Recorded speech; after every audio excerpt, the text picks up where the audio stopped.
in the African Leadership Group series. So I think we need to thank the Lord and congratulate ourselves on this very historic day. My name is Ituah Ighodalo. As you can see, I am in the car, which is not where I'm supposed to be, but I've been in traffic, Lagos traffic, for almost 45 minutes trying to get to my location and destination where I needed to take this meeting. Fortunately, we thank God for technology. We thank God for the ability to connect at any time. So we're grateful to the Almighty for making this possible. So I want to welcome all our Ghanaian friends and brothers who are joining the African Leadership Group series for the first time. This is the Ghanaian Leadership Series, and it's very historic. Now, just on Tuesday, I think, when there was a formal handover of power to Mr. Mahama, this is now taking place, Mr. John Mahama, and we're starting with him.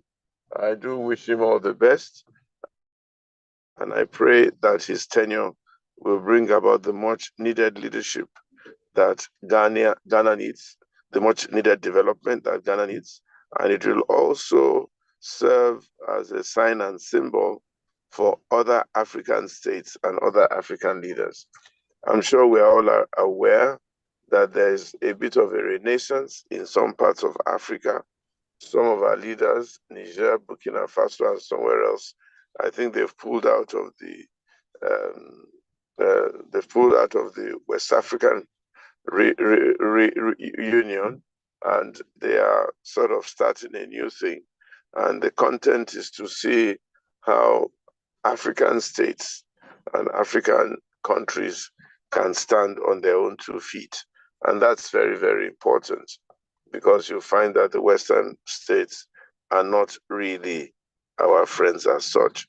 Today, I'm going to be doing two introductions. First is for our coordinator in Ghana, a very brilliant lady who has been working very hard and driving the African Leadership Group's efforts in Ghana. Her name is Eileen Odura Ninson, and she's an award-winning social innovator. And she has recently been recognized as a Humanitarian of Africa 2024 for social innovation. She's a distinguished leader, seamlessly combining her roles as a seasoned financial expert, non-profit steward, and corporate events moderator. Like me, and I'm very proud to announce that she's a chartered accountant, being a fellow of the Association of Chartered Certified Accountants of the UK, ACCA, a member of the Chartered Institute of Accountants of Ghana, ICAG, which is approximately the equivalent of our ICANN in Nigeria, and a chartered tax practitioner with the Chartered Institute of Taxation in Ghana. Our professional journey spans industries from manufacturing and oil and gas to architecture, and she currently serves as head of finance at Sir David Ajayi and Associates Limited, overseeing projects across sub-Saharan Africa. And she served as a member of the ACCA Ghana Network Panel Board, highlighting her commitment to professional development and strategic growth across Ghana. Eileen, I am very, very pleased to have you on board. You are most welcome. And thank you very much for agreeing to be part of ALG and all the work you're already doing in Ghana. Eileen is going to be our co-host and co-moderator today, and she will be sharing the platform with myself, Jumoke, and also Sonny as the need permits. Thank you so much, Eileen. God bless you. Today, we're going to be looking at something I consider very appropriate, and that's democracy in Africa and the electoral process in Ghana. And we're having a very, very erudite gentleman who is a barrister, a lawyer, and is also an oil and gas executive. He has an LLB in law from the Thames University, London, UK, HND Business and Finance from the Southeast London College, UK, and is a lawyer specializing in oil and gas, criminal and contract law. He's worked in the UK, in Congo, in Equatorial Guinea, in Liberia, Sierra Leone, Tanzania, Mozambique, Trinidad and Tobago, Guyana. My only quarrel with him is that he has not worked in Nigeria, but I forgive him for not having that experience. Okay, but you can see that he's a real African and a real diasporian. Experiences in Trinidad and Tobago and Guyana counts for something. And he's been with the African Energy Consortium as CEO to date, and also Peace Petroleum Limited as ED, and so on and so forth. He speaks English, very fluent Twi, very fluent, and very soon, by the end of the program, he'll be speaking Xhosa, and he'll be speaking Yoruba, and he'll be speaking some Hausa by the grace of God. Okay, so that's our prayer so that we can pull Africa together. He's very passionate about development, very passionate about Africa, very passionate about Ghana, done different kinds of trainings for different kinds of people, especially in oil and gas. And I'm sure that he has done quite he understands very well the political and democratic process, not just in Ghana, but also in Africa. I'd like you to please welcome with me Barrister Kwame Jantuah. Oh, it sounds like Barrister Kwame Ituah, almost. You know, this man and I think there's going to be wahala before the end of this program. How can you try to take my name? You know, okay, and just put the Jan there. But that's okay. Barrister Kwame, you are most welcome. But before we take you on, I'd like to invite Mrs. Eileen Ninson to just say a few words and formally welcome her into the African Leadership Group family. Eileen, over to you. We just want you to greet the people and let us know that you are there. And then I will take on Barrister Kwame and then we'll take it from there. Thank you. Thank you so much, Pastor Ighodalo. It's a privilege and it's a long-awaited vision. Since last year, we started engaging about having to start the Ghana Leadership Series, and hooray, by God's grace, it has begun. And so I want to also, on behalf of the team in Nigeria and in Ghana, to welcome all of you to tonight's session. And it's going to be very interactive. So let's enjoy the session and make sure that we ask as many questions to ensure that we are all contributing to moving our democracy forward. So once again, thank you and look forward to a very wonderful and interactive evening. Thank you.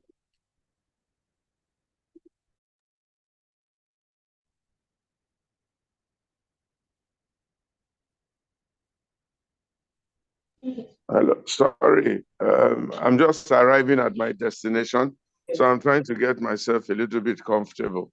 Thank you so much. Sorry, sir. We lined up the Ghanaian national anthem, so maybe is this a good time to play that? Okay, please play it. Let's enjoy. Thank you. Should we stand up?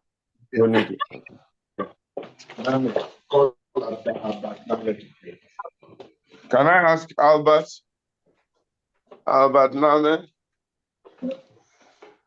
to please make sure he rolls in that beautiful anthem? Mr. President, I don't have the anthem on my device, so someone else on the team will assist me. Thank you. Don't worry, Eileen will play it. That's the problem with being a half Cameroonian and half Nigerian.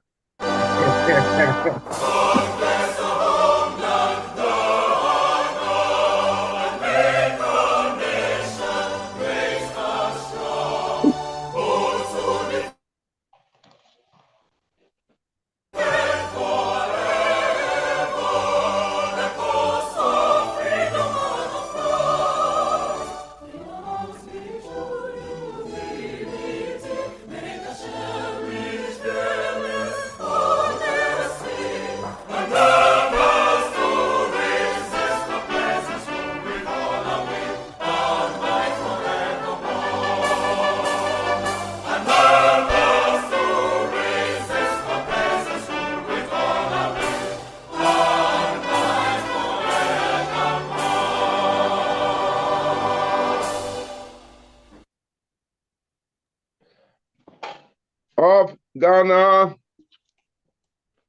Amen. There used to be a I'll team become a in Ghana. Ghanaian just because of this anthem. Brilliant. There used to be a team in Ghana in those days, Ashanti Koto. They used to terrorize us in Nigeria. Are they still there? Maybe that's my first question. Yeah. We still Ashanti. You still have Ashanti Koto? Yes, we do. Yeah, we used to be so afraid of them. We said they were expert juju people. Thank you, Eileen. God bless everyone. Do you still have anything to say, Eileen, before we jump into the questions with Barrister Kwame? No, please. Just to say welcome to Barrister for the session. So welcome, my fellow Ghanaian. Welcome, Eileen. Eileen, you must know me, shouldn't you? Yes. Yes, you do. Ituah, you know, you jumped the gun too soon. You might think I have not been to Nigeria or I have no business in Nigeria. To let you know, the ultimate is to have a fine Nigerian woman. No be so? Eh? You came to raid us. Yes. My wife is Nigerian. Oh my goodness, what a raid. My business partner is Nigerian. Oh wow. Nigeria is like Ghana to me. And in fact, fantastic. When I look at Nigeria, in terms of business, you go very, very far. And I think I learned a lot of my business from Nigeria. So we are brothers. Albert, good evening. Good evening, Kwame. Good to see you. Good to see you. Albert coerced me into this. But I'm glad I'm here and I'm glad I accepted to come on this leadership journey. Let me start by saying good evening to all of you on this Zoom platform. And I send you greetings and a very happy new year to all present and grateful for the opportunity given. I intend not to talk much, but have a very vibrant interaction session with participants on this platform. And as a point of caution, I won't profess to know it all. So please don't hang me if you don't agree with some of the things I intimate, since our interaction will also allow me to learn from your good selves. As you've already introduced, my name is Kwame Jantuah, and my country of abode is both Ghana and the UK, spending time between the two countries as and when required. My basic profession is a lawyer, and the other affiliates are in business, in the energy sector, upstream oil and gas, downstream refined petroleum products, power, i.e. electricity and renewable energy, and the one that gives me sleepless nights is being a politician. Yes? You'll ask the question, what does he mean by it gives him sleepless nights? it gives me sleepless nights because on this our African continent, the understanding of a politician's responsibilities, especially in government, can be described more as a personal profession to take care of personal interest, family, and nepotism, rather than an act of service to the people who vote the politician into power. And I must admit, I struggle with the idea that during the campaigning period of an impending election, like we just had in Ghana a month ago, and also in the UK a few months ago, humility from the politician towards the electorate is at record high. In fact, that is when you see the politician clothed in humility, acting like any ordinary man or woman on the street. But let them win. Their whole demeanor transforms into a King Kong, and then rather lords it over the people, the fact that they have ultimate power, which stops them from listening to the people who voted them into power.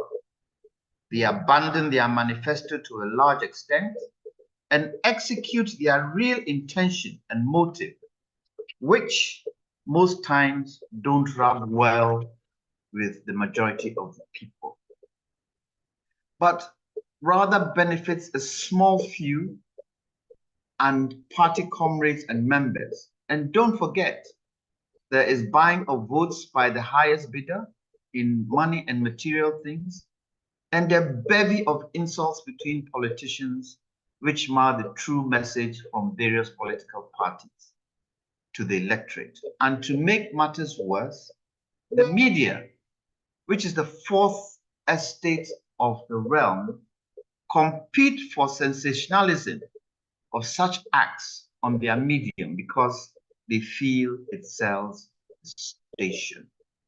Therefore, will I be out of whack if I deduced that the African has been cultured to think that this is a true description of what we understand democracy to be?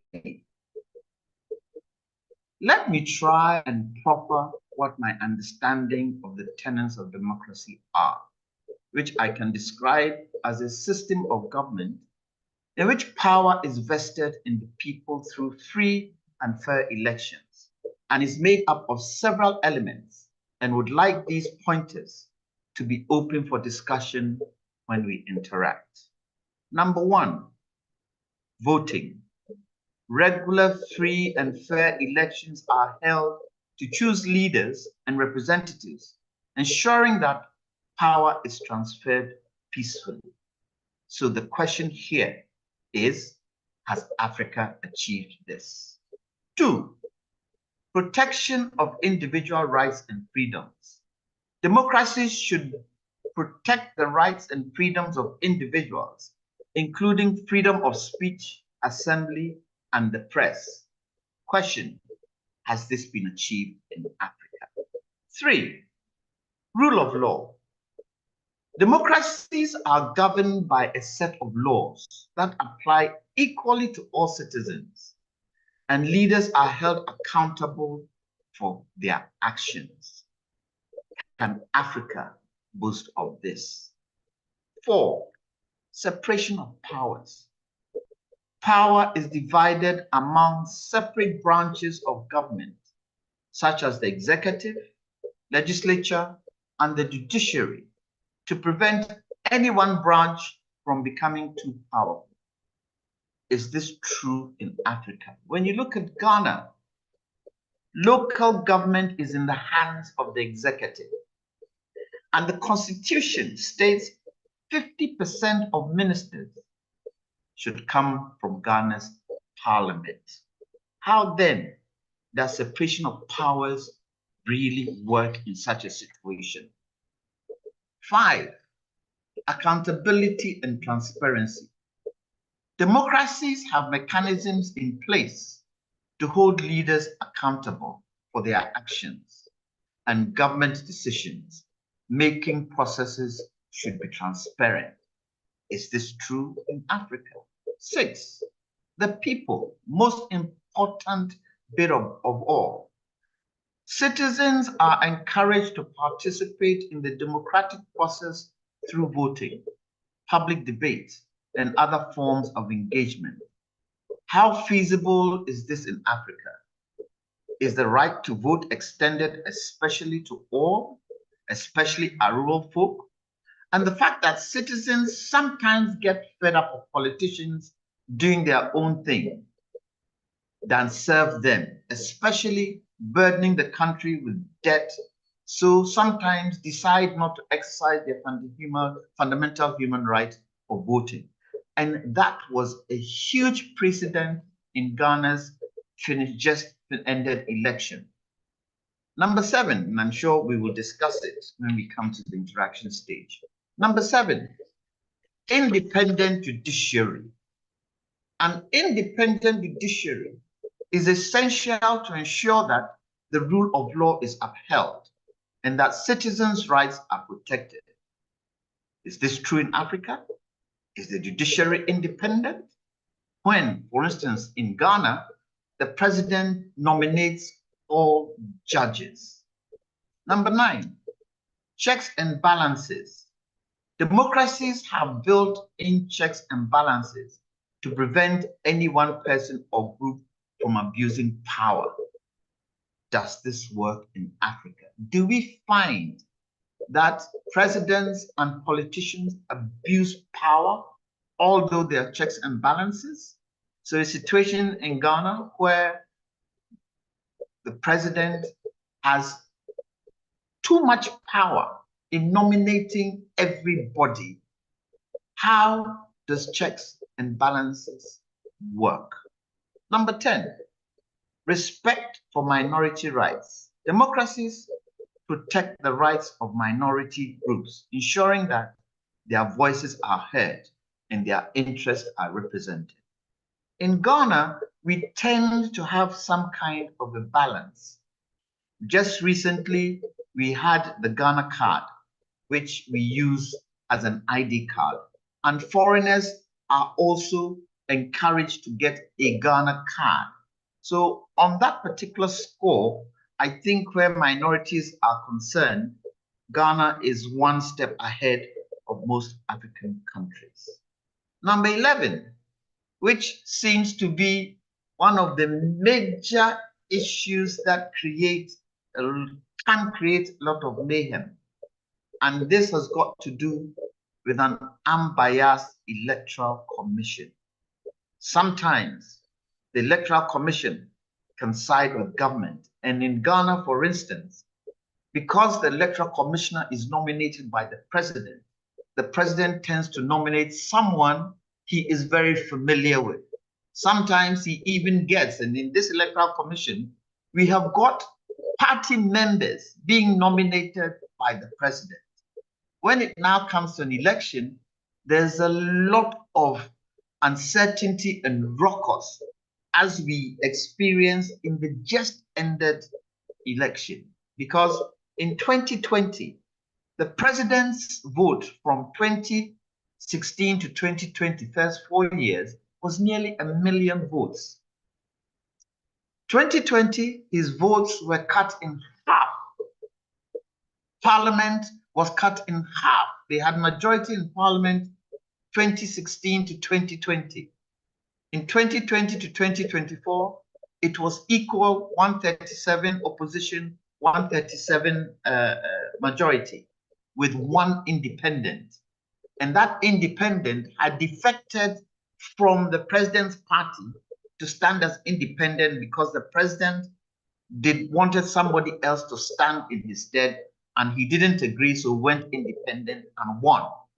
Got into parliament, but decided to sit with the president's party, so they became the majority. So the Electoral Commission is a very, very, very important cog in the wheel where democracy is concerned.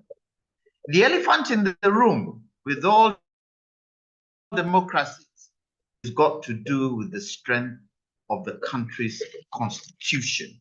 how strong is the constitution? Is the constitution adhered to? Are some of the clauses in the constitution so biased that it makes it difficult for even the people to understand these clauses in the constitution? In Ghana, this particular parliament of 137, 138, the constitution has played a huge role because a lot of things have been referred to the Supreme Court. And the Supreme Court's role is to interpret the constitution.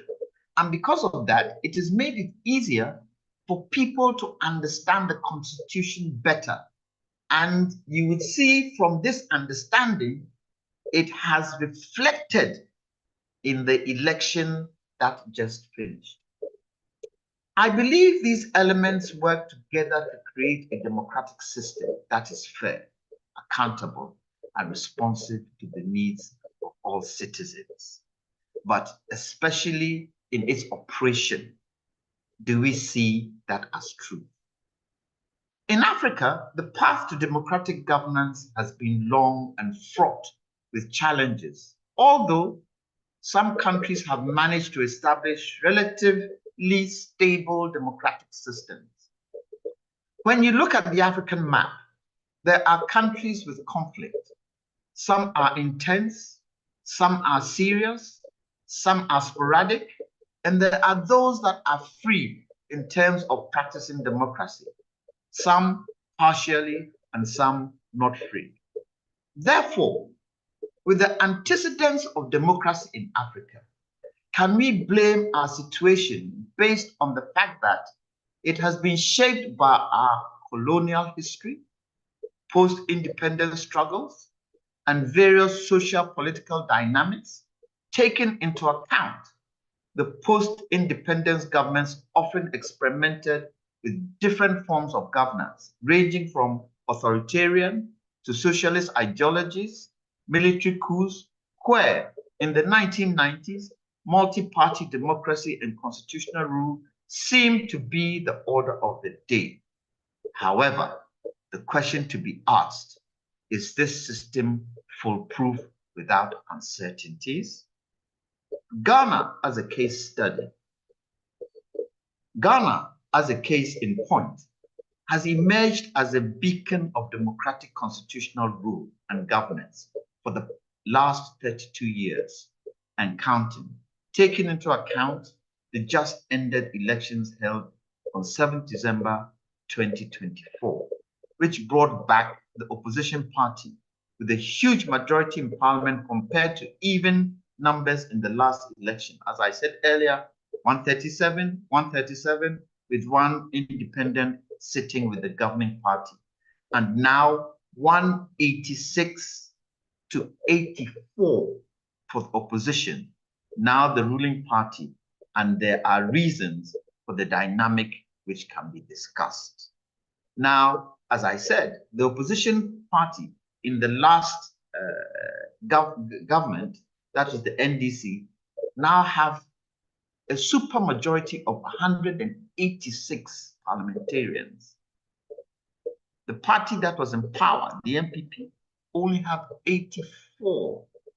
And the Speaker of Parliament yesterday was joking that they are a micro minority, only 84 members. I then asked the question, what are some of the challenges to democracy in Africa? Political polarization and ethnic divisions, corruption and governance failures, which you find throughout African countries, economic challenges, example, exchange rate, depreciation of currency, inflation, high taxes, high cost of production, import-based economy with huge capital flight, export of primary products with very little added value, commanding heights of the economy in the hands of foreigners, high bank interest rate charges, and the dollarization of the economy, to mention but a few. You cannot mention challenges without mentioning opportunity. What then are the opportunities to strengthen leadership and governance in Africa. Electoral reform and political participation. One thing Ghana has been able to do, especially where electoral reform is concerned, with every election, a new thing is added. So we started with opaque ballot boxes. We started with a situation where the ballot boxes were in rooms and you had to walk into a room to put it in the ballot box. Today, we have transparent ballot boxes. We've used a lot of computers to get the electoral process up to scratch, especially where identification is concerned. And there's a lot of political participation from citizens, and everybody wants to exercise their vote. Institutional strengthening, and this has been done through the CSOs.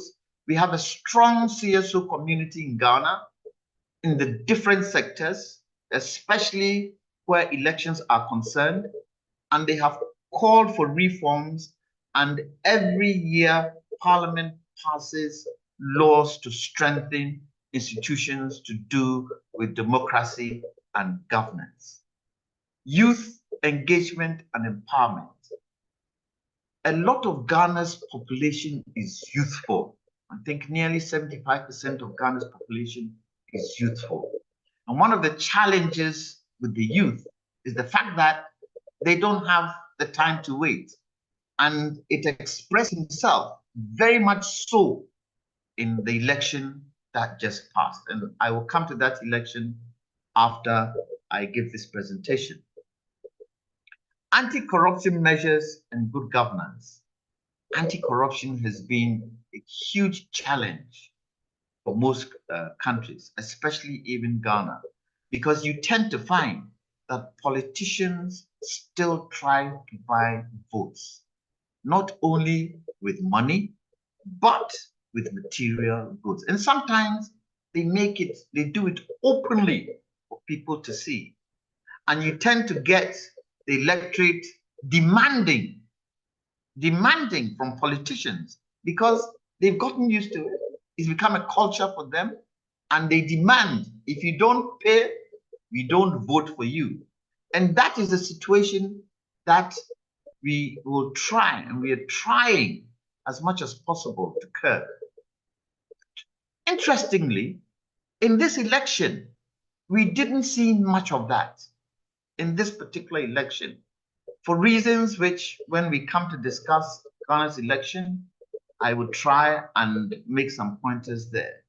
And again, adherence to the rule of law. Adherence to the rule of law has got to do with how best we can get Ghanaians to understand what the rule of law is all about and why the rule of law is important in our elections. So we've had the two elections we've had. This was 2012, 2016. The political parties opposed the 2012. It went to court. It went to the Supreme Court. They lost. 2020, the opposition opposed. It went to court. They lost. But you could see the rule of law playing its role where elections are concerned. Now, before I conclude, let me give a snippet of what has happened with regards to the election we just had. When the president, the outgoing president, when he came in 2016, he gave massive promises to the people, plenty promises of what he wanted to do.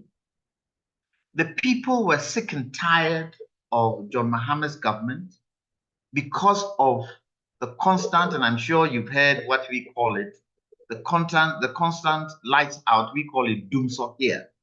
And it was prolonged for 4 years. And Ghanaians weren't interested in bringing John Mahama back because of that particular incident. That particular incident happened because a ship hit one of the pipelines, and in Ghana, electricity is powered. The fee for electricity is gas, and so it hit one of the pipelines. I think it was a pipeline from Nigeria to Ghana. It hit it, and government had to quickly get into line to see how best they could fix it, and it took quite some time. But even so, by the end of John Mahama's reign in 2016, he had been able to sort out the Dumsor situation to a large extent, and there were only pockets of it. But the electorate didn't forgive him. So when this new government was coming in, that is President akufo-addo's government was coming in 2016, they took advantage, made massive promises to the people. And remember, at the time, we were under an IMF program. John Mahama took us into IMF, and President akufo-addo continued that IMF. Unfortunately, during the rule of President akufo-addo in his first term, COVID hit, yes. Ukraine war hit, yes. But the finance minister then was taking a lot of loans on behalf of Ghana, a lot of bonds on behalf of Ghana, because the cedi wasn't strong. Cedi was depreciating, exchange rate kept going up, and the loans were mounting. That by 2018, when the IMF was supposed to end, they had to extend to 2019. When after 2019, things now we came out of the IMF, then COVID hit in 2020, and the floodgates were opened, and you could see that money was being spent left, right, center. Because the question that Ghanaians asked the government was that, how long was Ghana shut down for? Was the entire Ghana shut down? No, only 2 regions were shut down. But the amount of money that was spent, the expenditure went right through the roof. Come 2020, it is said that akufo-addo didn't win 2020. It is said that 2020 was going second round, because we've had, and this is where Electoral Commission becomes very, very important. We had the Electoral Commission, who is the person who announces the results for the presidency, and only the presidency, announced the president's figures more than 3 times. And it drew some doubt that some kululu was going on somewhere, because Ghanaians couldn't understand why one election has been had, and the results for the presidency is being mentioned more than 3 times. So a lot of people felt it was a stolen verdict. However, it went to court. The court didn't agree that it was a stolen verdict.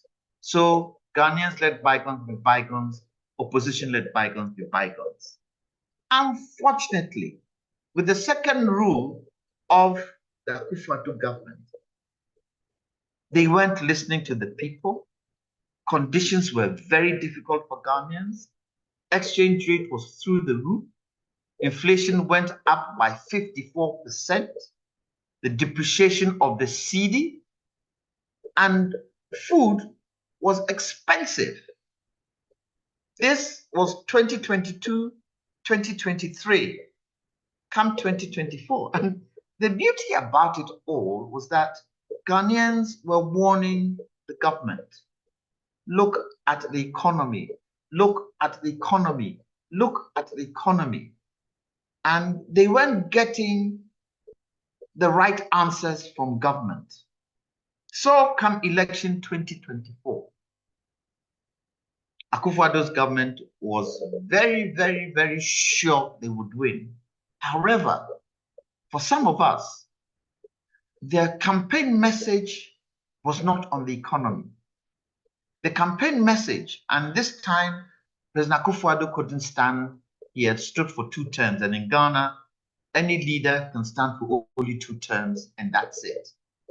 President Mahama lost the last election, so he had just stood for 1 term, so he was entitled to come a second time. That's why he came this time. So the vice president now stood, and his message was more on digitalization. Again, his message was such that he tried to extricate himself from the Akufo-Addo government, which he was part and parcel of, and indicated to the people of Ghana that he wasn't the one to make final decisions. The final decisions were made by President Akufo-Addo, but he, as vice president, was only a driver's mate. And because he was only a driver's mate, he is now coming in. If Ghanaians vote for him to become president, he is now coming to show Ghanaians what he is worth as president. And a lot of us ask, but you need to campaign on the good things of the government you're in. Why are you telling us something different? And in Ghana, when you see the electorate quiet and hammering and saying, then you know, as a government, you can be in trouble. So come election day, nobody expected the results of the election to be what we saw. Massive vote for John Mahama. He got 56.3%, passed the 50+1 mark. Parliament, 186 parliamentarians, super majority in parliament. One of the laws that I think killed it for the governing party was the fact that an LGBTQI private members bill was presented to Parliament, where Parliament passed the law against LGBTQI. And in Ghana, when you pass a law and it comes from Parliament, it goes to the president. The president is supposed to assent to it and then send it back for ratification for it to be turned into law. And if he didn't agree, he would have to send it back to Parliament with reasons why he didn't agree to the bill that was presented to him.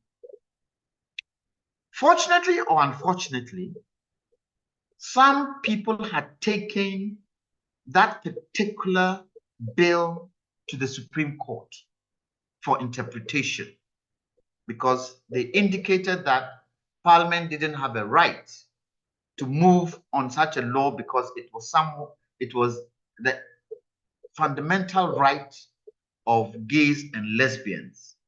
Although some of us indicated that how can somebody's lifestyle be a fundamental human right? So the president, instead of assenting to the bill or opposing to the bill, indicated that the bill is in the Supreme Court. So I'm going to wait for the Supreme Court to decide on the case there before I decide what I'm going to do. And some of the questions that were asked is that there is a law that indicates to you what you're supposed to do when a bill comes to you. What is in the Supreme Court has got nothing to do with you exercising that law. But yes, he waited. And the Supreme Court also delayed. And what was going around was that the president didn't want to upset his foreign friends in the French and the British. And so he wanted to delay it as much as possible. Now, it so happened that the Supreme Court now brought its verdict after the election of 7th January, which was just passed. And they had ruled that it is up to Parliament to pass the laws that they want to pass. And so there was not much they could say about it. One would have thought that before President Akufo-Addo left office a few days ago, that would be the last thing he would sign. Unfortunately, he did not sign it. And you know, that LGBTQI law that wasn't passed, that wasn't ratified into law, got a lot of people's backs up because people were very dead against LGBTQI. And that also contributed to the loss of the ruling government the last time around. So in a nutshell, you can see that where Ghanaians are concerned, they seem to be gradually getting to know what it takes to vote a party into power. And today, one of the things that is being said is that if this current government in power just voted for, if they do not acquiesce to the promises they've given, and if they do not listen to the people when they do things that are untoward, it doesn't look as if Ghanaians will wait for the next election. It seems, and especially the youth who are the ones who have changed the previous government to this new government, the youth are prepared to put this country at a standstill if things that happened, things that were done in the previous government is repeated in this government. They would bring the country to a halt. So you can see it has given some kind of change of mind where President Mahama is concerned in terms of making sure that the people's vote, and what a lot of people have said is that the majority that he got, the majority that Parliament too has got, is not based on the manifesto that they gave us, but is based on the fact that people were very annoyed with the last government. And also, if I may add, a lot of people didn't vote. Areas where the previous government had majority in the different regions, in the upper region of Ghana, the entire upper region of Ghana, Tamale, Bolgatanga, Savannah, they didn't even get one seat. That tells you something. So gradually you can see that in terms of electoral reform, in terms of Ghanaians understanding the electoral process, in terms of determining parties in power, Ghana seems to be making a lot of headway. And let me end by saying, at the inauguration of John Mahama, 20 heads of states attended. For us, that was a beacon of hope. And to cap it all, John Mahama made the Nigerian president guest of honor at his inauguration. And I think Ghanaians were very, very happy because irrespective of the two areas that we tend to fight over, football and jollof rice, Ghanaians felt that was a good stroke by John Mahama in terms of making sure that our fellow brother was the guest of honor at his inauguration. In conclusion, ladies and gentlemen, Africa is said not to be poor. Africa is not a poor continent, but is said to have poor leadership that makes us poor. May I end by saying, let's discuss this short presentation I have given. Thank you for listening.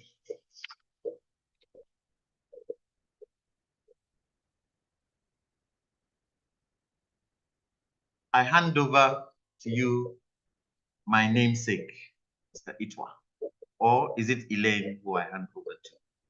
And let's try and have a discussion. and see where we go to. Thank you. Thank you very much. Thank you very, very much, Kwame, my brother. But first of all, let me tell you categorically that as for jollof rice, we know who does the best jollof rice. So please don't go there. Don't try me. Don't try me. You know, and as for football, you know, Green Eagles will beat Black Stars any day. So don't go there. But listening to you, it was like Nigeria, Ghana, same story, same history, 75% of the youth, corruption, electoral malpractice, vote buying, and so on and so forth. But it's just clear that it looks as if electoral process is getting a bit more prominent in Ghana and all that. I'm going to hand over to Eileen, but I just have maybe one or two questions to ask, you know, and that is, you know, we have a problem in Nigeria, and that problem is that the government is so powerful. You know, a lot of people who should really stand their ground and oppose government tend to shy away because most of them are doing business with government. And for a lot of us, government has a lot of influence over our businesses, and therefore they keep quiet. The second, of course, is that government intimidates people to a large extent. They tend to threaten you a little bit and fire back at you. They don't really broach any kind of opposition or comment or the other. And then again, those two things make people very, very nervous about actually speaking the truth. But the trajectory that you've described is basically what we have been through in Nigeria, to the extent that people say people just write the votes, don't even bother to vote. And that malay of people not even wanting to come out to vote is very evident in Nigeria. What do you think Ghana has done a little bit right that they were able to really challenge government and tell akufo-addo that enough is enough? And they've also been able to issue a warning signal straight away to John Mahama that if you don't do this and that, we will bring this whole place to a standstill. What do you think has led to that?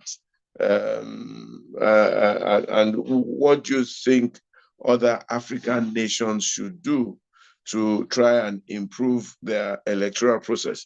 I'm now not talking about government or institutions. I'm talking about the ordinary, simple person like yourself and myself. What can we do to ensure that we have good governance and the rule of law, and to, in the first place, a political process that works? This issue of the judiciary being biased, we have the same problem in Nigeria. The security forces being under the hands of government, we have exactly the same problem in Nigeria. But what makes it worse now is that people are afraid to say the truth. What did Ghana do and what can we do? And then I'll ask Eileen to take over from there. And those who want to ask questions to please do so. Thank you.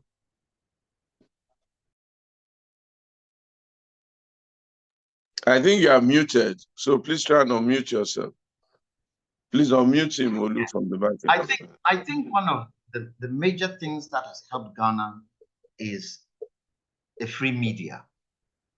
I mean, when you listen to the media every morning, across board, across country, they're talking politics. And they can call a minister to book.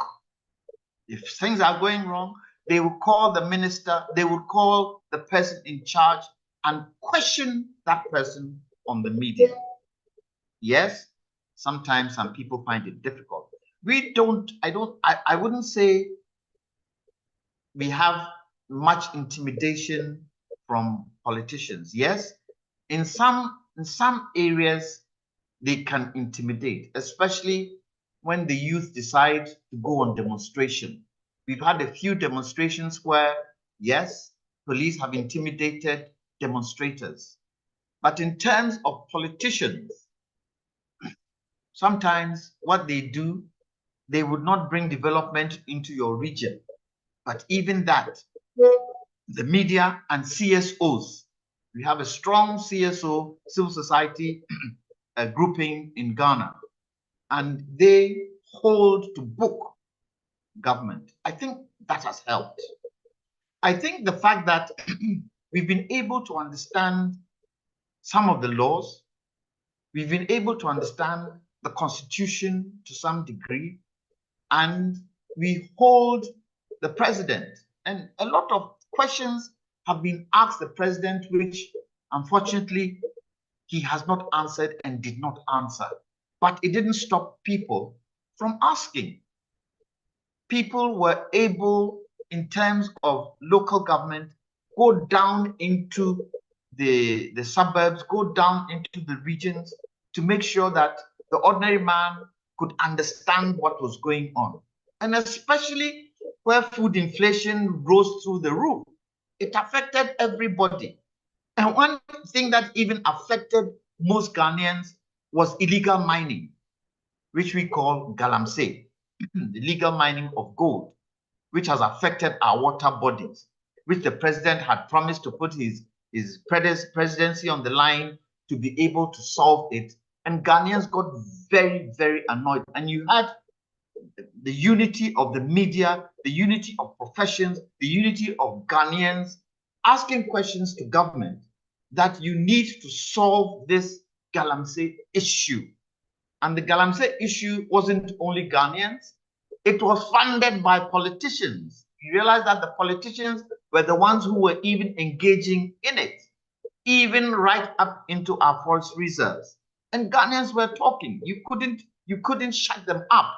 A few people died because of that, but Ghanaians were still talking about it.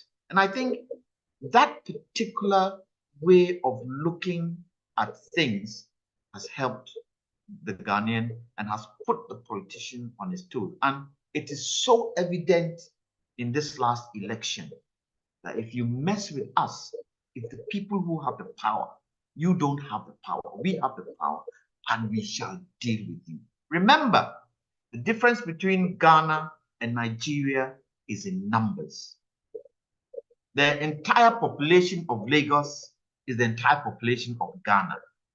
So sometimes it's easy to handle than to handle things in Nigeria. And I think that has worked to the advantage of Ghana. Number two, Ghana, in terms of its ethnicity, are interrelated.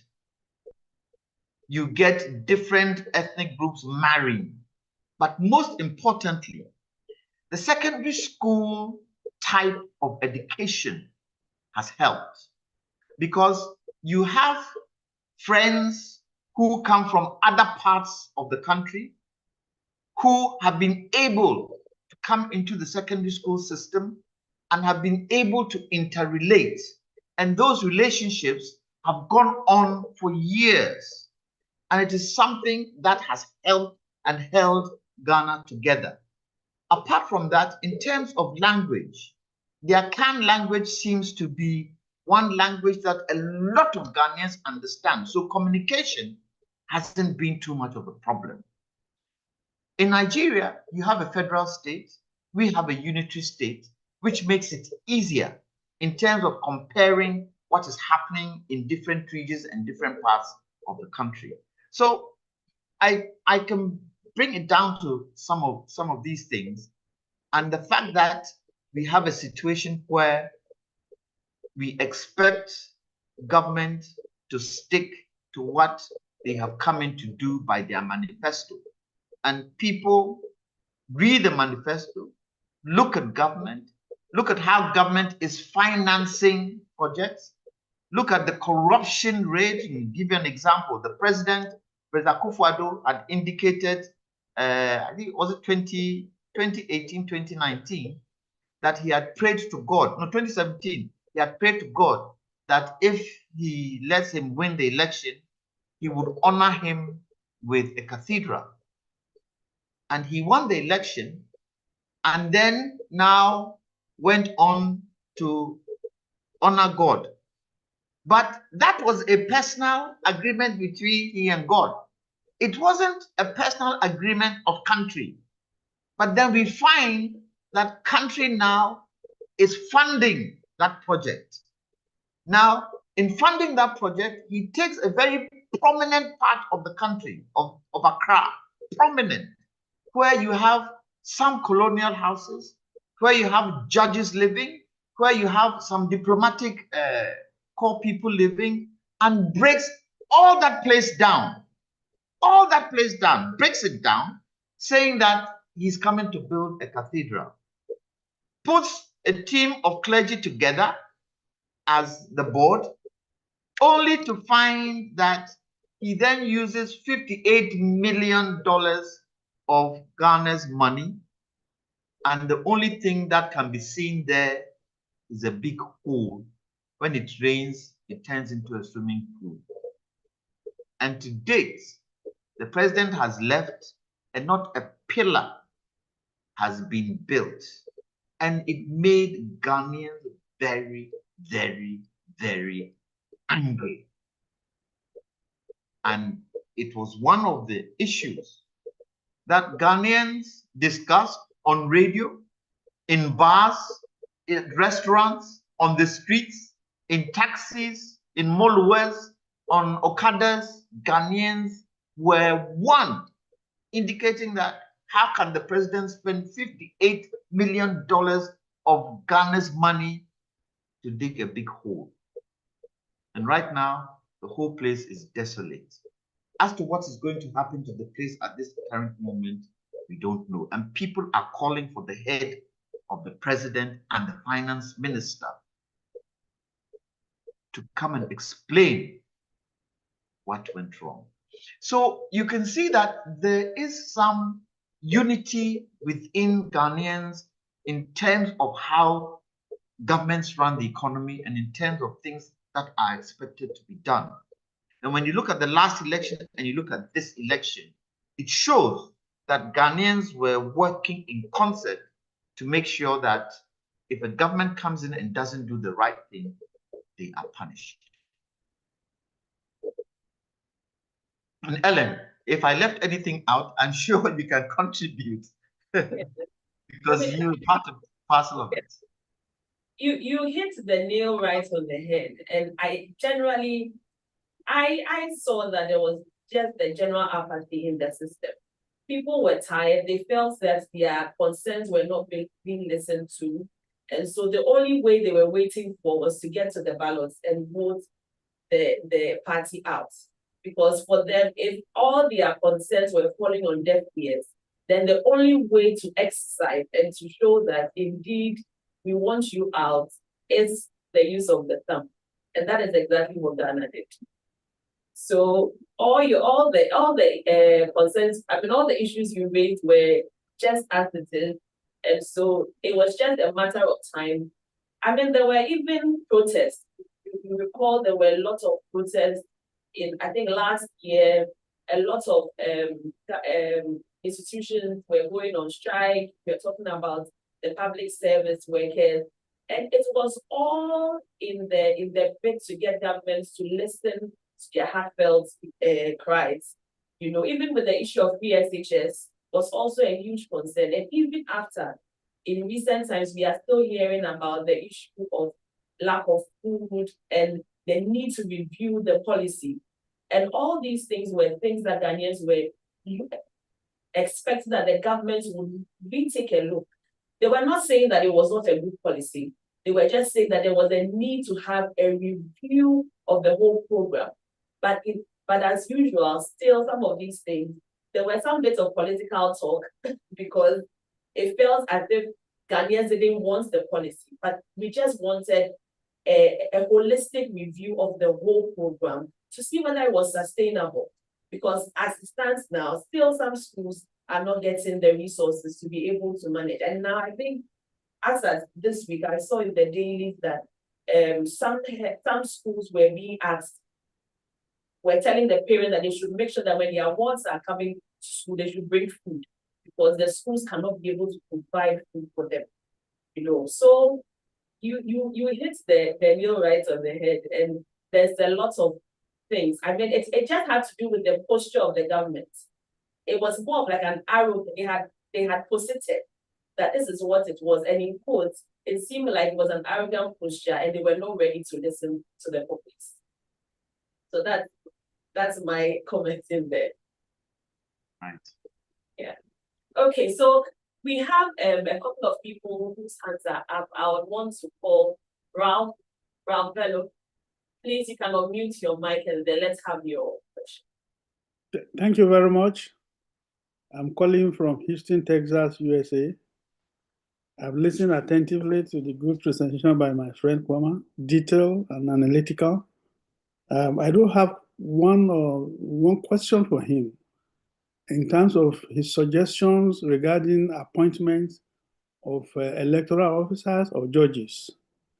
In considering the appointment, where do we put the level of understanding of the populace, or their education or political leaning and social activities on one hand, and then the poverty in Africa? I don't want to say Ghana, I say in Africa, among the populace.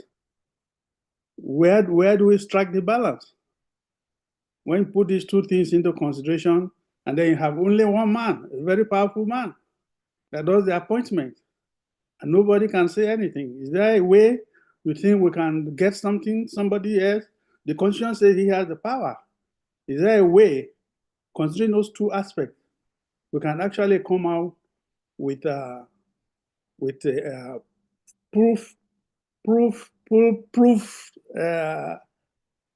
authentic one, unlike in America, where each state in local government has its electoral body? Will you consider that?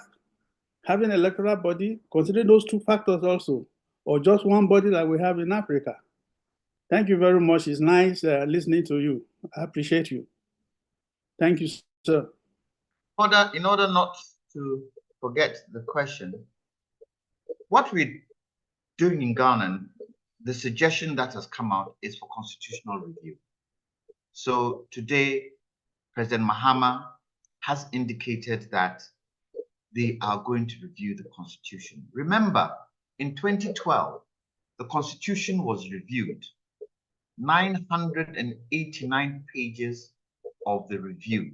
Unfortunately, the past government did nothing about it. It was on the shelf gathering dust. And if we want to curtail the excessive powers of the president, it's only through the Constitution that can be done. When you talk about the poverty rates in Ghana, and say Africa per se, we've got to be able to stop the primary export of our natural resources. And apart from stopping it, we've got to be able to add value and also make sure that local companies have the commanding heights of our country. So I'll give you a typical example. In the oil and gas industry, we discovered oil 2010.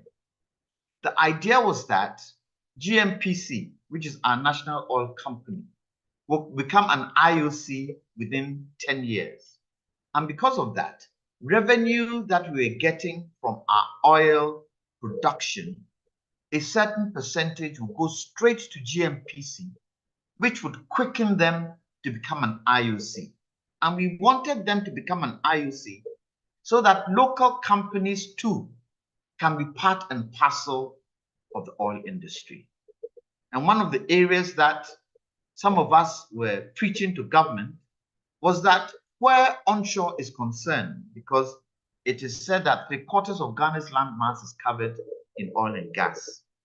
And the first president, in his time, he brought the Russians down to do seismics to test to see whether onshore we had oil, and it was successful. However, at the time there was the Cold War, there was the non-aligned movement, and we didn't have the kind of money to go into oil, so we capped it. GMPC had started the seismics, and they looked good. And the idea was that GNPC becomes an IOC. Ghanaians get into the oil industry. Offshore, you don't need an FPSO. Offshore, you need an FPSO.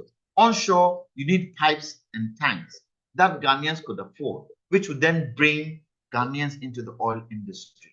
However, that money that was now given to GNPC to strengthen GNPC, the politicians who were put there as board chairs and CEOs, government used that money to do other things. And so to date, GNPC is not an IOC. We've got to be very strict in some of the things that we have to do. Even when you look at the service industry in Ghana today, the commanding heights are foreigners. Retail, the shops here, the retail supermarkets here are all foreigners. And it has to stop, but it needs to be deliberate. Ghanaians need to be the ones to be in the commanding heights, but the laws have to be done in such a way that it makes it possible. And it's not a question of having ministers who have capacity. It's a question of having ministers who have the ability to be able to change things to the benefit of Ghanaians. The other thing that doesn't also help is that when a political party comes into power, and we hope it's not going to happen with this John Mahama's comeback, when a political party comes into power, their main interest is their members. It is their members who get the juicy jobs, and all the others have to struggle. And so you see, within a short duration of time, people who support the party in power are flowing in money, flowing in material wealth to the detriment of the others. This needs to be sanitized. This needs to be stopped. This needs to be done in such a way that right through people know that if they put their widow's mite in, they can get good results out. And the one thing John Mahama is saying today is that the two areas he's going to concentrate on is agriculture and tourism. And tourism makes more money than oil and gas. Agriculture, added value, and we have the products. For instance, Côte d'Ivoire is the second largest producer of pineapples. They grow their pineapples on plantations. Costa Rica is the #1 pineapple grower in the world. But Ghana's pineapple is being grown by small groupings. And to make it even worse, Ghana's pineapple attract a premium on the international market than all others. But we grow it on small fields. And these are some of the things that John Mahama is looking to change, because you get a lot of women in that industry. And the added value where pineapples are concerned is huge. And it was expected that this government, with their one district, one factory mantra they brought, such things would happen. Unfortunately, it didn't happen. So we need to be able to make sure that in putting agriculture in place, we stop the capital flight with some of the agricultural products that we import and start homegrown, adding value. And in adding value, with AFCTFA now in place, we can export to bring more money into the coffers and to make Ghanaians have enough purchasing power to do other things. I hope I've answered your question.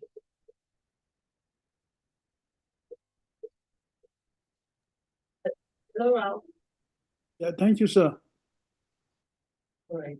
Okay, so we'll move on to Yemisi. You have your hand. Can you please unmute and ask your question or let's have your contribution. Yes, thank you. I'm Miss Yemisi Ransom Kuti, and I want to thank Pastor Ituah for taking us global and this Pan-African historical moment. And we hope a lot more collaboration will emanate from this engagement. Thank you, Eileen and Professor Kwame. My question is, I mean, the presentation sounded like you were talking about Nigeria, really. You could take out the name Ghana and the story will be very similar to our experience in Nigeria.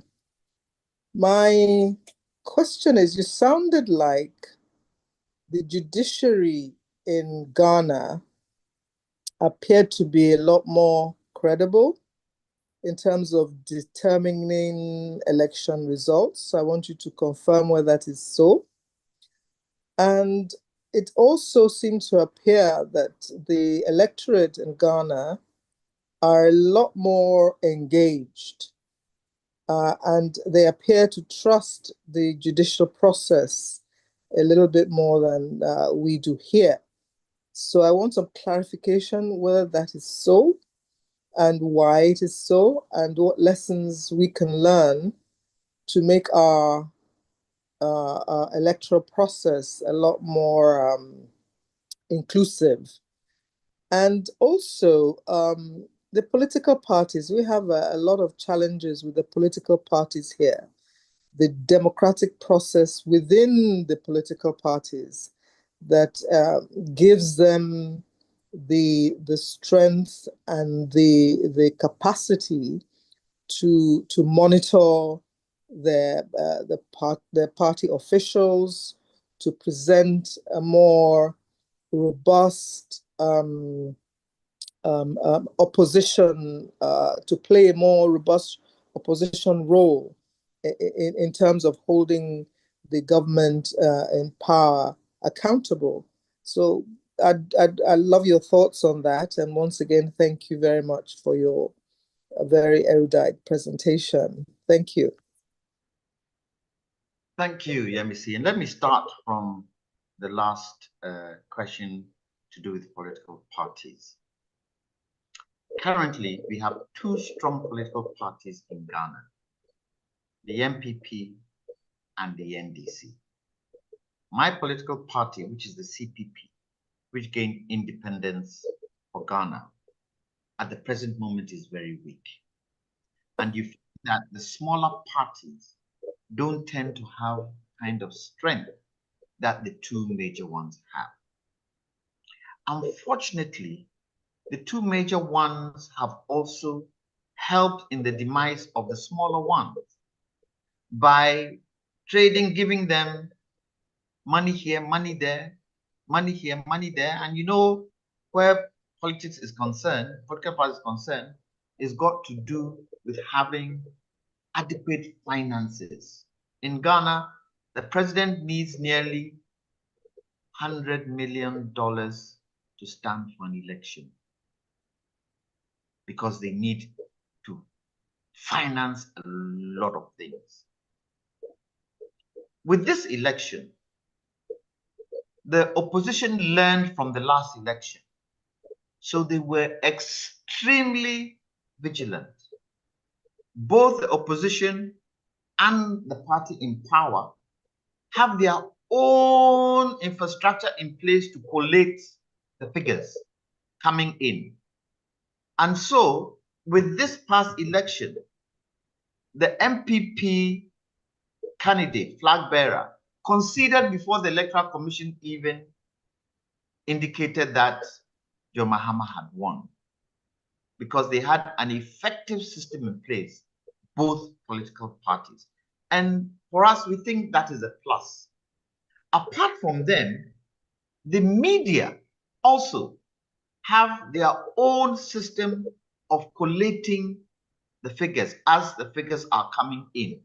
So sometimes, if the Electoral Commission brings figures out that are at variance to what the political parties have, what the media have, they question them. And sometimes the Electoral Commission has to go through the figures once more, because the media house would say, in this constituency, from our figures, from the pink sheets, this is the votes from that. Why have you got something different? And because of that, it has put the Electoral Commission on its toes, and it has made it easier for people to get to know the figures coming out. And I think that has been a plus. With regards to the credibility of the judiciary and where you have electoral complaints, sometimes it's very, very, very, very difficult to tell why they would rather go a certain way than a certain way.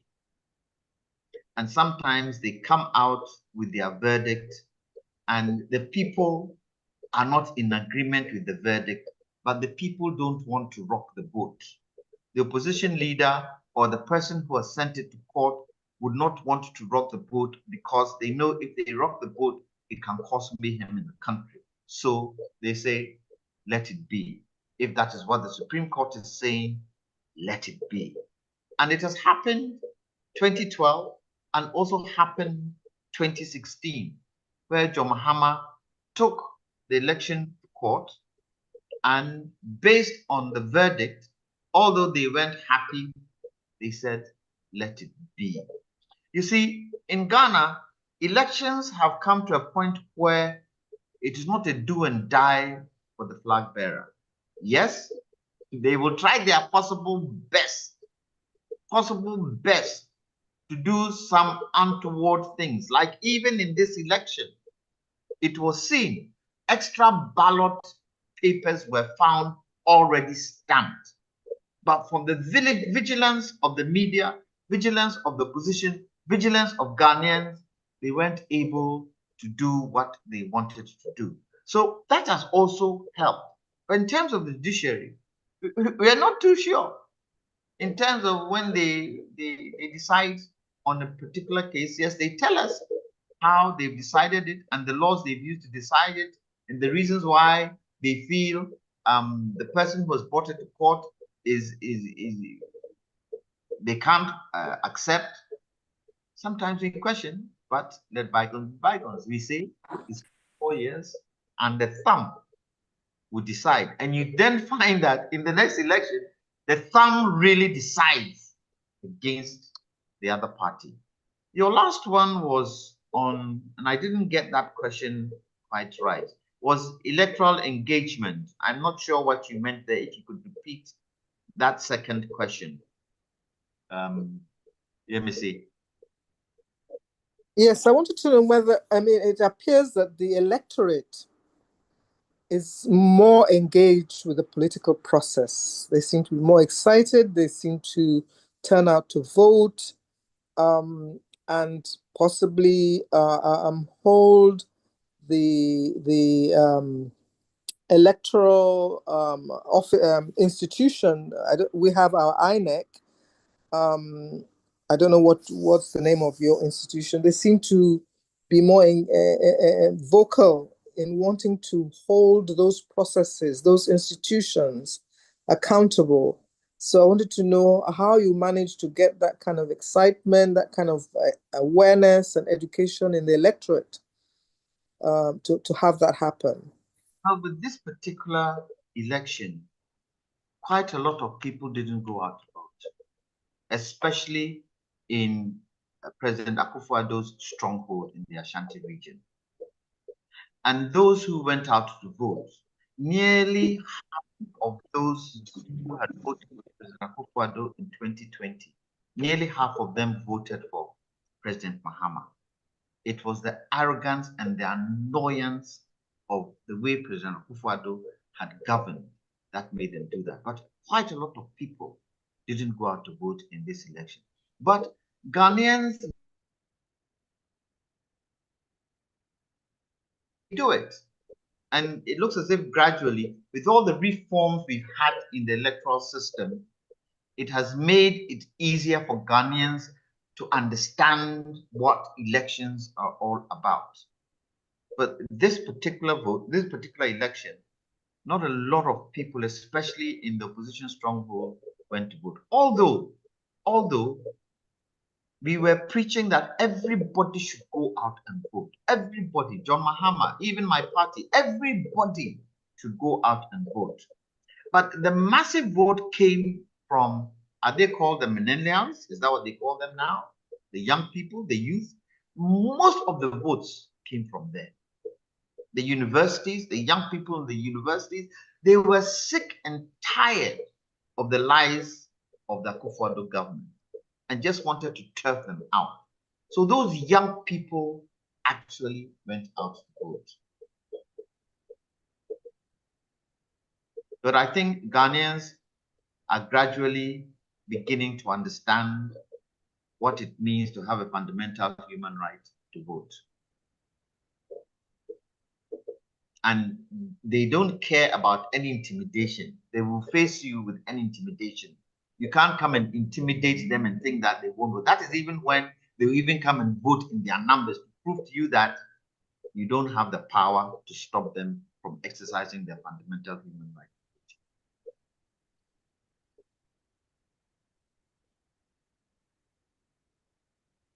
Hello, Yemisi. Yes. Okay. Does that answer your question? Yes, it does, to a large extent. And we all hope for more progress in Africa regarding our electoral process, because that's a game changer. If we do not get our elections right, if we do not get credible leaders in the helms of affairs, those who have the capacity, who have the character to lead our countries right, we're just not going to go anywhere. So this is really a really important engagement, and want to thank you once again for organizing it. But Yemisi, let me also add, sometimes, and this is an area where some of us are beginning to question, sometimes it is important to find out the people, especially who are standing in constituencies, because you tend to find, yes, and you don't want to discriminate, but you tend to find a teacher in a rural area that's gone to stand, he has won the election, he comes into parliament, and he's a backbencher. You then find that the vagaries of parliament make him have a good lifestyle. If he doesn't come back to parliament in the following cycle, then it becomes difficult for him to go back to his rural area to teach. And sometimes because of that, you then find corruption now seeps in, because he needs to be able to find ways and means of living if he's not going to go back to teach from where he came from. And that can become a huge challenge. There are quite a few parliamentarians who have lost their seats in this election who don't know what they're going to do, especially those parliamentarians who have been in parliament 2-3 times continuously and have lost their seats. Very, very difficult for them, and sometimes very soon they become very, very desperate. And it is something that I think we should look at. It is something that not only Ghana, but African governance should look at that particular issue, because it creates a lot of challenges for those individuals who have got nothing to go back to.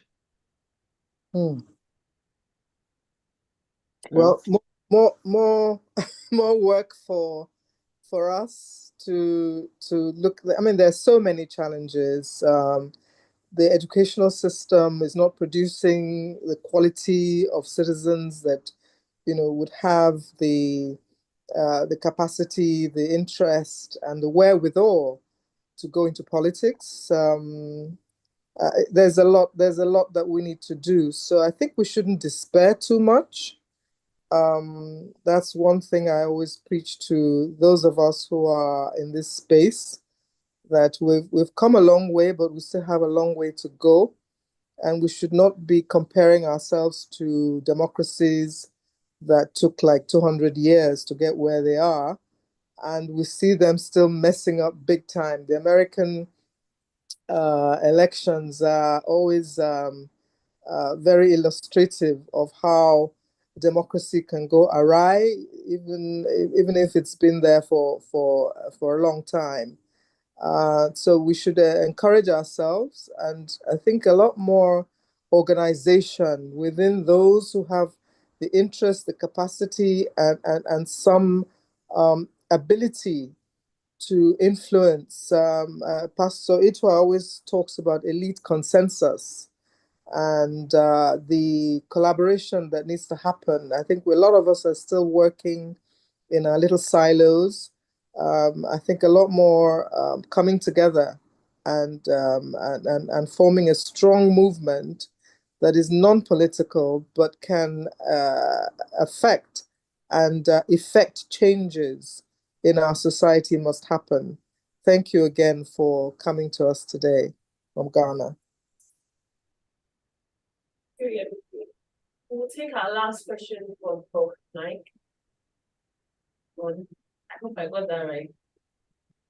Pardon me. Prof. Yeah. Yes, thank you very much for a very comprehensive presentation. I believe that we have a lot to learn from your experiences. As an old member of a profession, medical profession, I just want to say that we started this interaction between Nigeria and Ghana a long time ago by founding West African College of Medicine. You know, West African College of Medicine, West African College of Pharmacy, all sorts of things. And they seem to have helped us to interact more with each other. But of course, we then compare notes. When we compare notes, we come to the same conclusion as you have come, that the professions cannot get anywhere without the correct politics. So thank you very much for that. But one thing that I did notice when I used to go to Ghana to examine was that even the taxi driver was, you know, could discuss with us some of the issues that are affecting them. I hope it is still so, but that actually proved to us that the educational system is very inclusive, very extensive, and it's not just for getting a job, but they had to know what was going on around them. I hope that is still going on. And if it is, I want to know how did you manage it? Are there teachers cooperating with you? Is it a question of trying to get the teachers to know that they are very important in this scheme of things? You know, because right now in Nigeria, we feel that the teachers don't feel that they are too relevant. They are doing all sorts of things. So teachers need to be put into the correct context. Having said that, I also note that among your checks and balances is the media. The media, how can the media be how can the media be involved in a situation where they are being paid by the government? Or maybe they are not, I don't know, but we have to sort it out, whether they can become really independent of the government. So that is, I think all the other things Madam Yemisi has brought out, the justice system, I think that is the last hope of mankind, the justice system, and that has now gone into shambles. But we are hoping that somehow we'll reverse it. So please just mention the education system. I believe that education is really at the bottom of this. You know, how can they choose the right leaders? You know, and then you mentioned that even when they have been working in the rural areas, and then they get elected, they don't want to get back. They cannot get back to the rural areas. I don't see why not. If that has been factored into the process of getting your livelihood, and I maybe even you should be thinking of part-time election, no, not election, part-time government. If people are not full-time, maybe they will be able to continue to do their work in the community as well as play their role in politics. Thank you very much. Well, thanks for your questions. And on your last bit, if you really want to function on a level of politics, then you go into local government within your community. Now, you ask the question, does local government give you the kind of satisfaction you're looking for? And sometimes, yes, people in the community look at the local government system. However, when you look at the fact that teachers or people from certain communities get into parliament, sometimes they get into parliament because the constitution has indicated that 50% of ministers should come from parliament. And some people forced to get into parliament catch the eye of the flag bearer so that they can become ministers.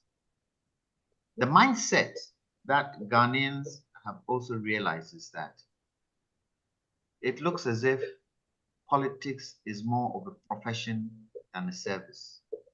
So people go in there to make money because they see others go in there, come out, and their lifestyles have changed.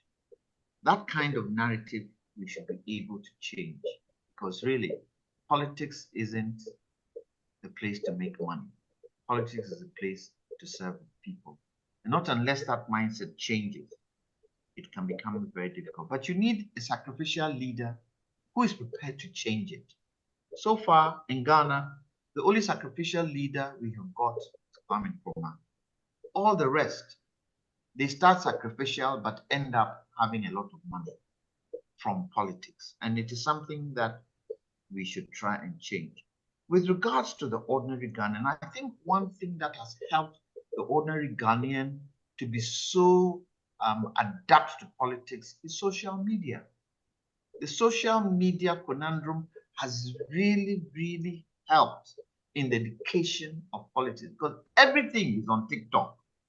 Everything politics is on social media. And so they get information from there.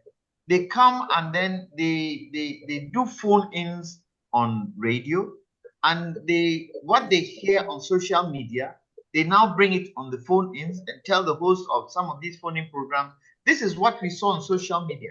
How far is it true? And it could be something that is affecting a minister. The media will then call the minister and say A, B, C, D, E has happened.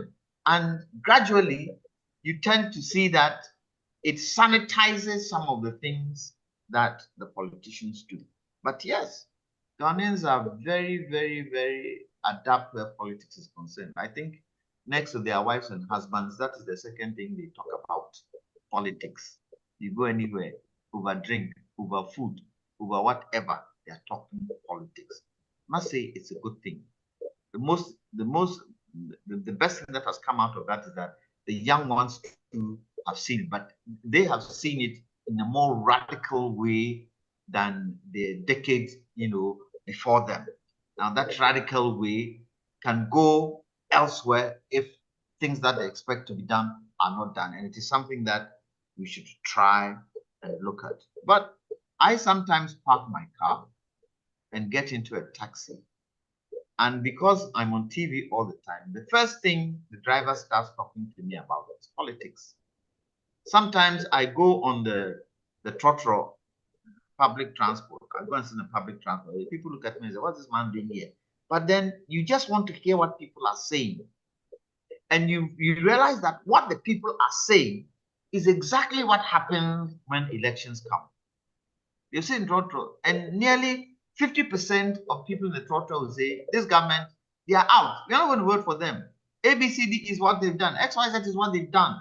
And you see, come election time, it shows. So they might not have the wherewithal to read the big English in the newspapers and what, but they listen. They listen and they ask questions. They listen and make their minds up. They listen and go into their families and discuss the situations that they find themselves in. So for Ghana, I think with this election, it has brought in a different dimension where our politics is heading for. And politicians, I hope, are going to be very, very, very careful how they handle the public purse, because they won't be forgiven if they do anything ultra-virus to what they expected to do. Thank you very much, Dr. Jantuah. Thank you very much. I just wanted to, for you to address this, perhaps in your closing remarks, because of time. One has to do with the role that election observers are doing. You know, it seems as if they are sitting on the bench, and then there's not much, you don't see much engagement when it comes to being part of IPAC and even with the EC collaboration. So I wanted you to touch a bit on how we can get the election observers to be able to take on a more active role than what we currently see. And then also in the place of seeking redress when a party is not satisfied with the results. It would be good to enlighten us on what the process is to seek redress when one party is not satisfied with the results. So thank you very much. And then I will hand over to Pastor Ituah. Well, IPAC is, and IPAC is the IPAC is a combination of the political parties who now meet with the Electoral Commission to discuss issues to do with elections and political party engagement. And to let you know, the international institutions are part and parcel of IPAC. They are there. They are part and parcel of IPAC. I represent my party on IPAC. And you've got the World Bank there, you've got the American embassy there, you've got the British embassy there, you've got the French embassy there, you've got the German embassy there, you've got the Dutch embassy there. They are all part and parcel of IPAC. And what they can't do is to be part and parcel of the discussions. The most they can do is to observe and give their observations of meetings that go on with IPAC, the independent party groupings. But the one thing is that the Electoral Commission is not mandated to take decisions of IPAC, and it is something that must change, because the Electoral Commission needs the political parties for the election. The political parties need the Electoral Commission for the election. And so if what they decide is not mandatory on the Electoral Commission to take, then there can be a challenge there. With this particular Electoral Commission, there are quite a number of things that the IPAC have agreed to and they have taken. Not all, but majority of the things, which helps the kind of camaraderie between the two and the kind of relationship they have. It also depends on the Electoral Commission and how combative and adversarial the Electoral Commissioner can be. We had an Electoral Commission, the previous Electoral Commissioner in the one who was there for quite some time. Remind me of his name. No, Afarijan, who, and you see, because it is the president who nominates, any electoral commission that comes, there is a question mark till such time that the electoral commissioner himself or herself can prove to the political parties that they are non-partisan. With Afarijan, it took quite some time, but after a while, all the political parties accepted him as electoral commissioner, and it brought a lot of changes to IPAC meetings, which was a good thing. So the electoral commission herself or himself has a huge role to play. In terms of if there is a dispute, it is up to the party that does not agree with the election to go to the Constitution. The Constitution mandates that they can go to court to put their case forward to the Supreme Court. The Supreme Court is the interpreter of the Constitution, and it is the Supreme Court that hears electoral cases. So they would need to make an application to the Supreme Court to indicate to the Supreme Court that they are not satisfied with the results of the election. And it's up to the Supreme Court to listen to them based on the evidence that they bring. And normally, the evidence is on the pink sheets, those sheets that the receiving officer mentions the election results on and is signed by all political parties, including the electoral officer who is in that particular polling station. And the Supreme Court then has a look at it. And normally, the panel that sits on it are seven members of the Supreme Court, including the Chief Justice. And then based on the laws and how they see the case, they then judge whether the defendant or the plaintiff's case is good or is not good. So it's up to the individual, it's up to the political party to take it to court with evidence. Unfortunately, the last one that went to court, the NDC weren't able to produce their pink sheets, and they wanted to put the electoral commissioner on the stand, but unfortunately the electoral commissioner refused to go on the stand, and there was not much they could do. And so in the end, they lost it. But they have waited to live another day, and they are in power today. About 2016, 2017, John Mahama didn't have a dog's chance of coming back. He was finished for good. But unfortunately, the performance of akufo-addo's government compared to what he did, John Mahama did during his period, outweighed what akufo-addo has done. And the arrogance and the pride and the fact that they weren't listening to the people culminated in this entire defeat of akufo-addo's party.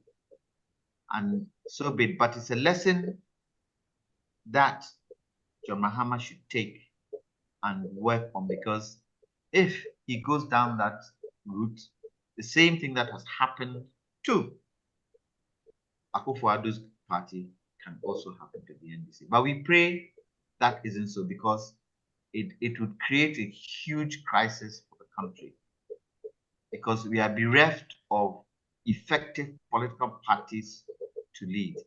And if the right persons aren't put in place, then it can become a huge challenge.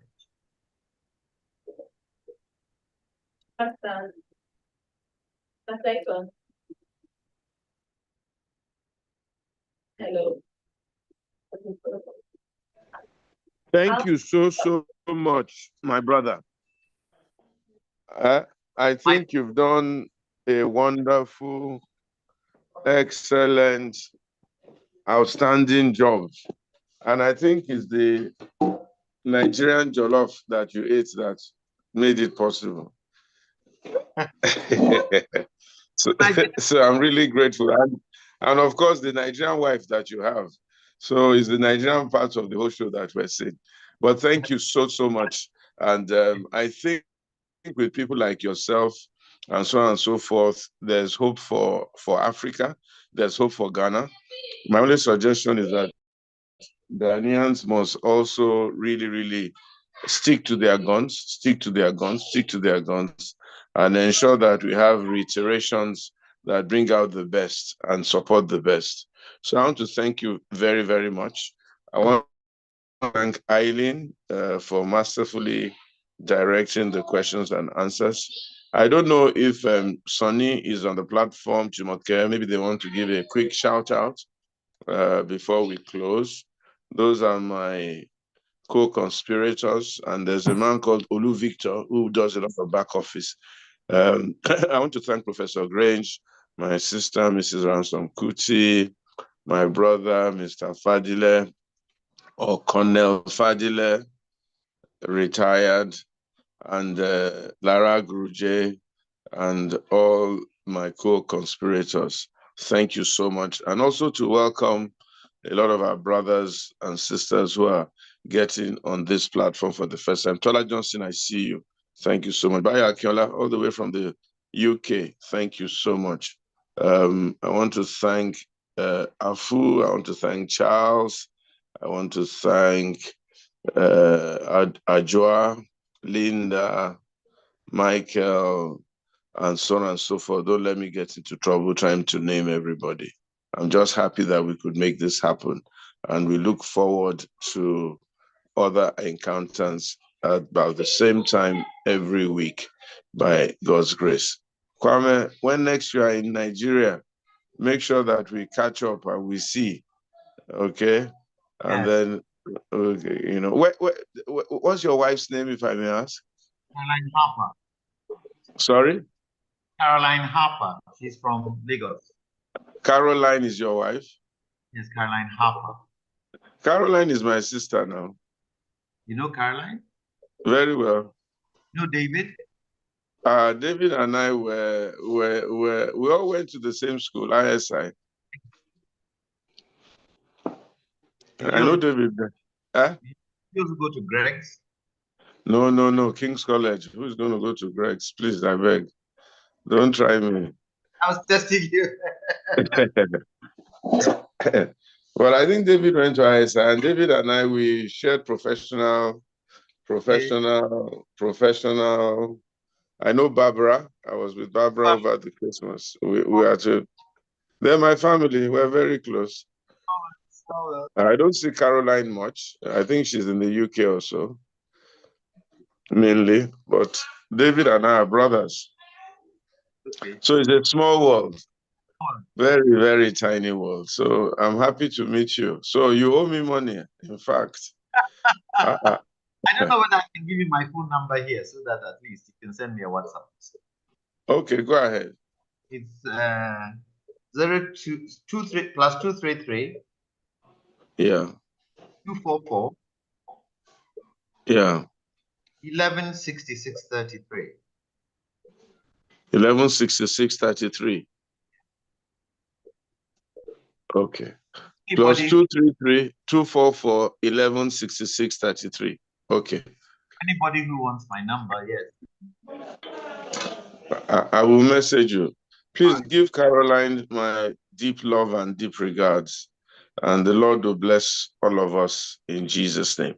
So I don't know if Sonny has a shout out, quick one, and Jumoke. Yeah, Pastor, I have a shout out. I'm excited that we started the GLS and looking forward to connect with Ghana more often, maybe weekly, bi-weekly, or monthly, as the case may be, as we start it. And I want to thank everybody. Maybe we should form a Ghana group now where we can take this conversation on as we continue after this very group. So, Kwame, thank you very much. Eileen, that would be on you to form a group for Ghana, and we'll all be part of it. Eileen, I hope you took my number down so that we can talk, huh? Yeah. Thank you. Albert on the platform. Albert that made this happen, Pastor. Yeah, you know, Kwame, Albert and I were our classmates. Okay, Albert is my good friend, very, very good friend. Yeah. brother. Okay, so we share a brother together. And we're all on the same company with David Albert's company. We're all in the board together. I got to know Albert through David. Okay, I can understand that now. Small world. Well, Excellent. thank you. El Coco, you want to say a quick shout out? Only to thank Kwame very much for doing what he's just done. It took some heavy lifting to get him here, but I pulled everything I could at it, and we were able to pull it off. So all glory goes to God. Thank you. Take care. Thank you, Albert. God bless you. Jumoke. Okay. I didn't want you to forget my Ghana people. Yeah, I've been trying to greet everyone too, and I didn't want to get into trouble. Tunji is not Ghanaian. Tunji sounds Nigerian. Ajua, I said hello to Ajua. I said hello to Ina Thaila. Michael Sotzi, thank you so much. Yeah. Francis, thank you so much. Ejiro, that's Nigerian, definitely. I know Ejiro is the one who owns the oil. Sunji, Mambo, great to see you. Pastor Tunji is on my call, but I reside in Atlanta, Georgia. Okay. Thank you, Pastor, sir. Happy New Year, sir. Happy New Year to you all. Thank you so much. Auntie Nika, thank you as always. Ola Bambo, thank you. Bambo, I really must thank you specially for all your support. God bless us all. Chuku Kadibia, thank you so much. And Eileen, thank you for a fantastic job. We will resume Sinedai. Kwame, good night, Charlie. Thank you all. Congratulations. Thank you. all. Okay. All right. Thank you, Jumoke. God bless you. Bye-bye. Bye. And Happy New Year to everyone. Yeah. Same to you. Thank you, Jumoke, as always. Bye-bye. This is exciting, and a lot of what was said keys into our focus on local government. I was very excited to hear that. Thank you very much. Okay. All right. Good night. Sleep well. Good night. Bye-bye. So we come to Ghana if we can't get to Nigeria.